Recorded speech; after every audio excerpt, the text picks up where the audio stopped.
City wide news में आपका स्वागत करता हूं। आज हम बल्ख बुखारा के सुल्तान इब्राहिम के जीवन से जुड़े हुए प्रसंग की कहानी को आगे बढ़ाते हैं। सुल्तान इब्राहिम राजमहल में सवामन फूलों की सेज पर भी ठीक से सो नहीं पा रहे थे। रात को उन्होंने अपने महल के ऊपर किसी के कदमों की आवाज सुनी।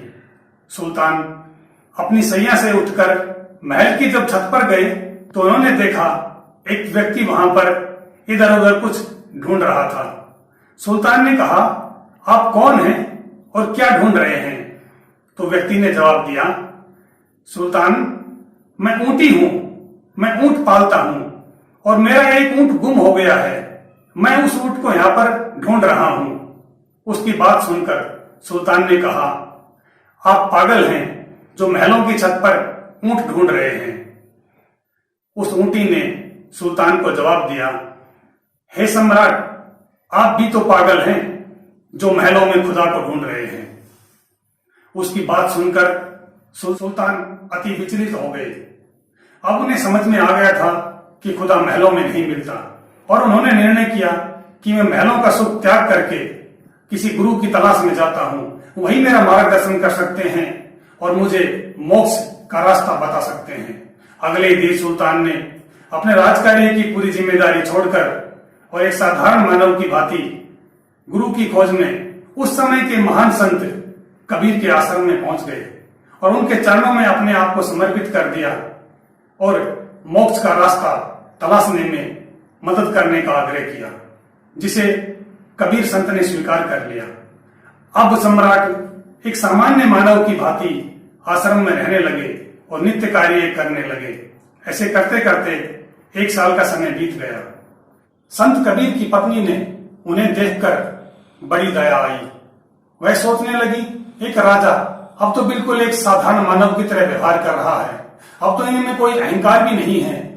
तो हे कबीर जी, आप इन्हें मोक्ष का मार्ग बता दीजिए। तब कबीर जी ने कहा कि ठीक है, तुम ऐसा करो, जब यह राजा भवन के नजदीक से गुजरते हैं तो आप छत के ऊपर इन पर पानी में कुछ गोबर मिला करके वह फेंकिए, जिससे यह पता चल सके कि क्या इनका अहंकार अभी बाकी है या फिर अहंकार मुक्त हो गए। कबीर की पत्नी ने कबीर के द्वारा दिए गए आदेश का पालन किया। जैसे ही राजा दीवार के पास से गुजरने लगे, उनके ऊपर गोबर का पानी फेंक दिया। गोबर का पानी फेंका हुआ देखकर सुल्तान आग बबूला हो गए और बोले, अगर तुम बुद्ध बखारा में होते तो तुम्हारी सर कलम कर दिया जाता। यह सुनकर कबीर समझ गए अभी अहंकार का त्याग नहीं किया है। और इसी प्रकार सुल्तान को वहां पे 4 साल बीत गए। हर साल उनका इसी प्रकार से परीक्षा ली जाती और वो सरम कलम करने की बात कहते।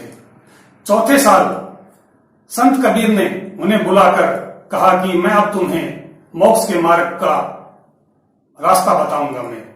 इस पर संत कबीर की पत्नी ने कहा कि हे कबीर, आपने कैसे जान लिया कि अब इन्हें रास्ता बताने का उचित समय आ गया है? तो कबीर ने कहा कि आप इनके ऊपर अब जब ये गुजरे मार्ग से इन पर गोबर का पानी फिर से फेंकिए और देखिए इनका बर्ताव अलग प्रकार का होगा। कबीर की पत्नी ने वैसा ही किया। उन पर जब गोबर का पानी फेंका तो अब सुल्तान बिल्कुल गुस्सा नहीं हुए, बड़े शांत चित्त थे और उन्होंने खुश होकर के कहा कि बहुत अच्छा हुआ, आपने मेरे ऊपर सिर्फ गोबर का पानी फेंका है, आप पत्थर भी फेंक सकते थे, आपको ये अधिकार भी है।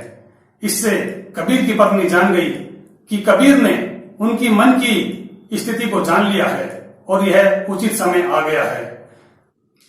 हमारे गुरु अपनी अंतरात्मा से हमें पहचान लेते हैं और वे ये समझ जाते हैं अब इन्हें उंगली पकड़कर मार्ग पे आगे बढ़ाने की आवश्यकता है और उसी समय वो आकर हमें आगे मार्ग पर ले जाते हैं, हमारी उंगली पकड़कर हमें आगे रास्ता हमारा प्रशस्त करते हैं।